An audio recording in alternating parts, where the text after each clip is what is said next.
Hello everyone, स्वागत है आप सबका आपके अपनी YouTube channel Education Experience Expo में। I am Nidhi Kaithal.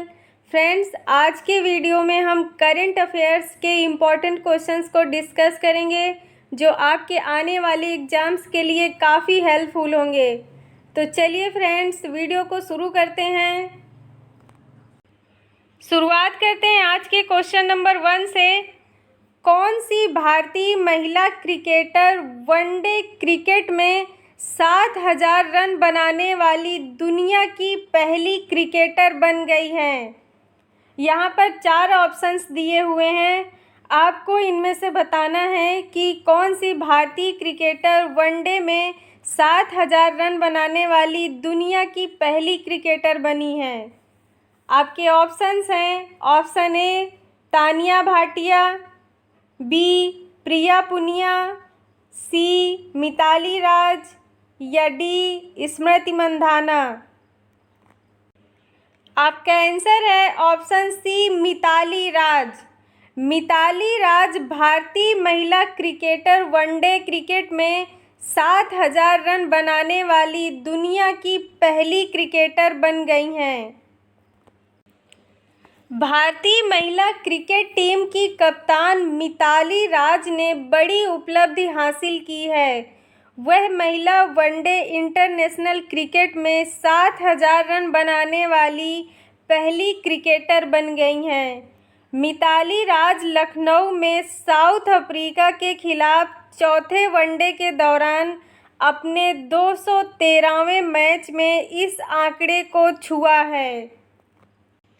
इससे पहले मिताली राज ने पिछले ही मैच में अंतर्राष्ट्रीय क्रिकेट में अपने 10,000 रन पूरे किए थे। नेक्स्ट, जापान और किस देश ने भूरे कोयले से हाइड्रोजन का उत्पादन शुरू किया है? ऑप्शन ए है नेपाल ने, बी भारत ने, सी ऑस्ट्रेलिया ने या डी चीन ने। आंसर है ऑप्शन सी ऑस्ट्रेलिया।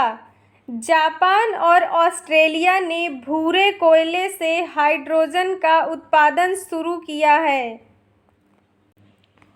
एक जापानी ऑस्ट्रेलियाई उद्यम ने 500 मिलियन ऑस्ट्रेलियाई डॉलर के पायलट प्रोजेक्ट में भूरे रंग के कोयले से हाइड्रोजन का उत्पादन शुरू किया है। इसका उद्देश्य यह दिखाना है कि तरलीकृत हाइड्रोजन का व्यावसायिक रूप से उत्पादन किया जा सकता है तथा इसे विदेशों में सुरक्षित रूप से निर्यात किया जा सकता है, यानी कि बेचा जा सकता है।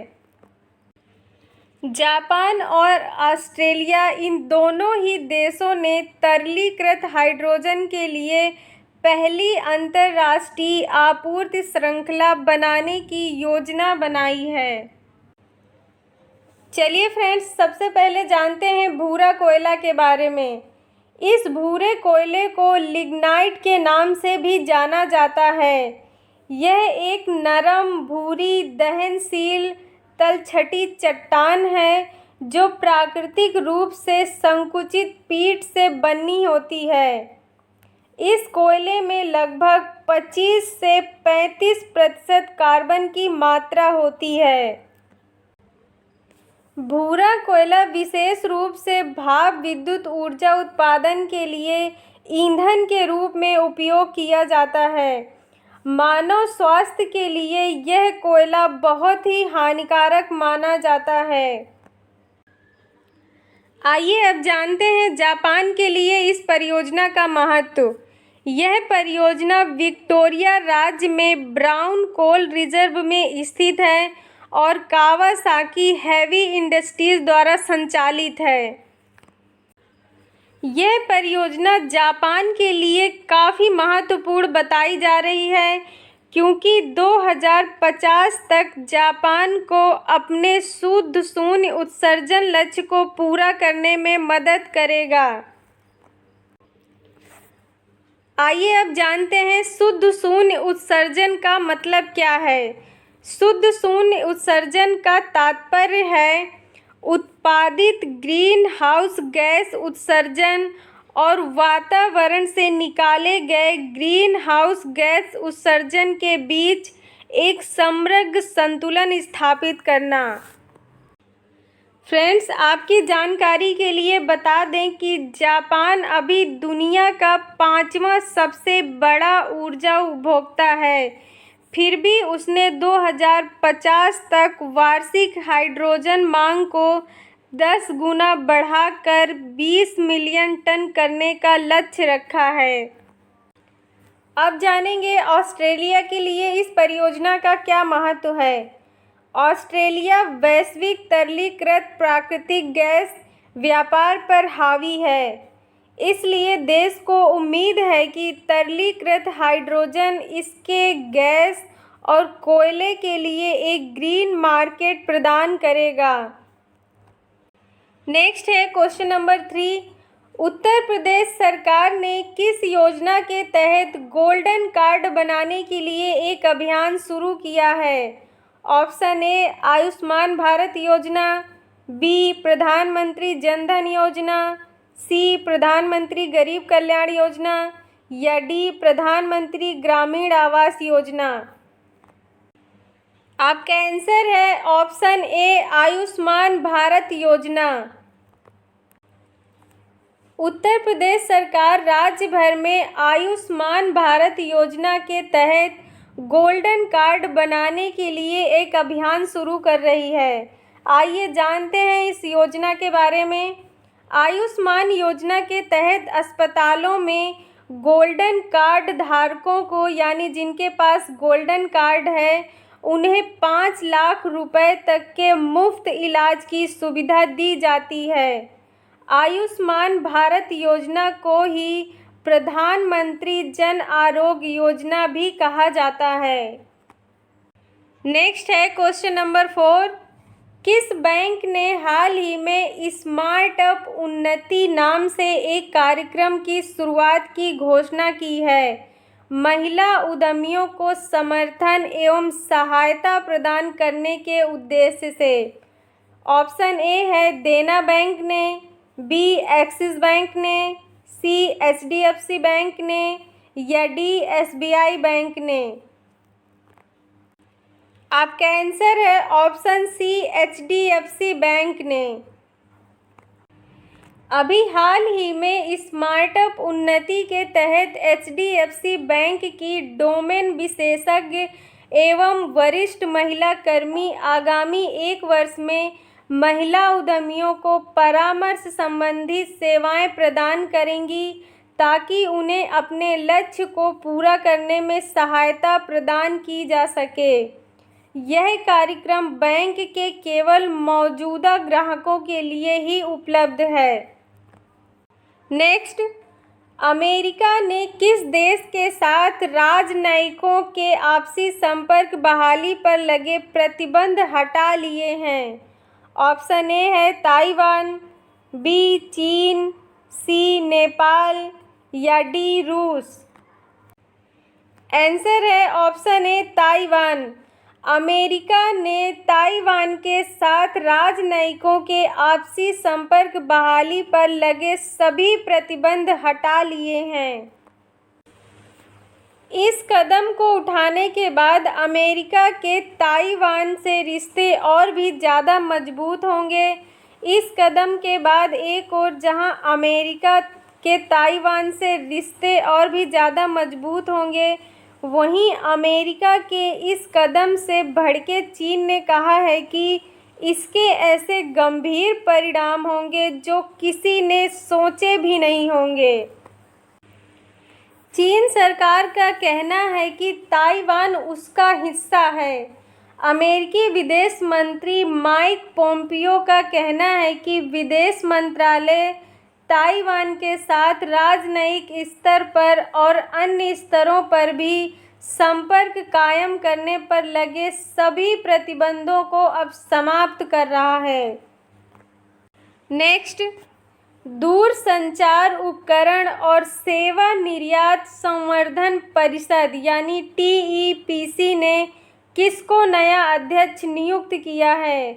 ऑप्शन ए राहुल सचदेवा को, बी मोहन अग्रवाल को, सी दिलीप कुमार को, डी संदीप अग्रवाल को।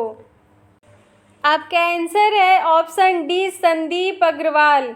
दूरसंचार उपकरण और सेवा निर्यात संवर्धन परिषद यानी TEPC ने संदीप अग्रवाल को अपना नया अध्यक्ष नियुक्त किया है। दिल्ली स्थित पैरामाउंट कम्युनिकेशंस के प्रबंध निदेशक और प्रवर्तक संदीप अग्रवाल पूर्व दूरसंचार सचिव श्यामलाल घोष से पदभार ग्रहण करेंगे। आइए जानते हैं TEPC क्या है। TEPC एक स्वतंत्र निकाय है जो सरकार द्वारा दूरसंचार उपकरणों और सेवाओं के निर्यात को बढ़ावा देने और विकसित करने के लिए स्थापित किया गया है।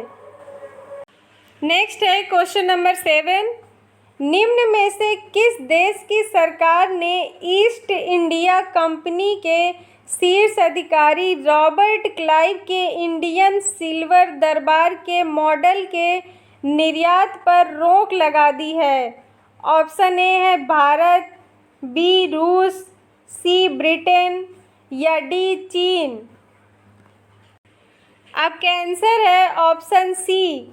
ब्रिटेन की सरकार ने ईस्ट इंडिया कंपनी के शीर्ष अधिकारी रॉबर्ट क्लाइव के इंडियन सिल्वर दरबार के मॉडल के निर्यात पर रोक लगा दी है।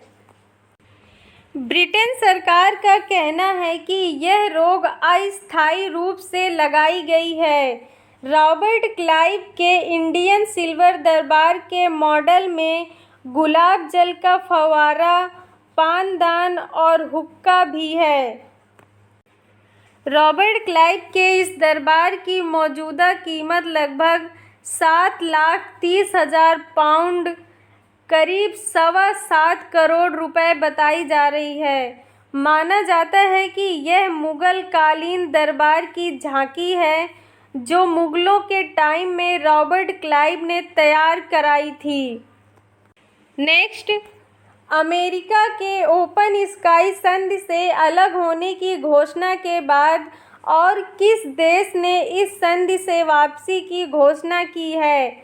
ऑप्शन ए है रूस, ऑप्शन बी है नेपाल, सी चीन, डी जापान। आपका आंसर है ऑप्शन ए रूस। अमेरिका के ओपन स्काई संधि से अलग होने की घोषणा के बाद रूस ने भी इस संधि से वापसी की घोषणा की है। रूस के अनुसार यह संधि सदस्य देशों की सीमाओं में सैन्य गतिविधियों की जांच के लिए गैर हथियार वाले निगरानी विमानों की उड़ान की अनुमति देती है और इस संधि से अमेरिका की वापसी के कारण रूस के सामरिक हितों पर भी गंभीर खतरा उत्पन्न हो गया है। नेक्स्ट है क्वेश्चन नंबर 9। देश के उच्च शिक्षण संस्थानों में निम्न में से किस संस्थान को लगातार तीसरी बार देश का सर्वश्रेष्ठ संस्थान चुना गया है? ऑप्शन ए है IIT कानपुर को, बी IIT दिल्ली को, सी IIT मद्रास को या डी IIT खड़गपुर को। आपका आंसर होगा ऑप्शन सी IIT मद्रास को।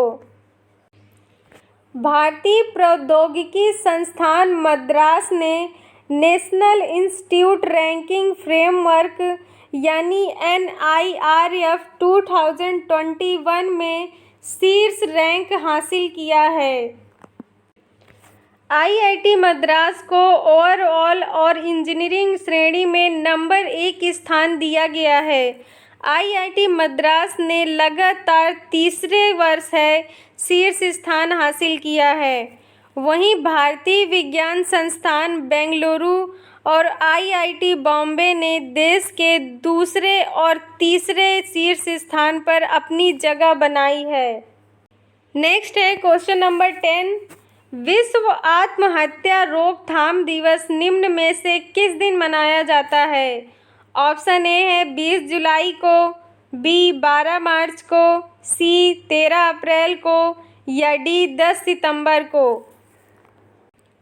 आपका आंसर होगा ऑप्शन डी 10 सितंबर को।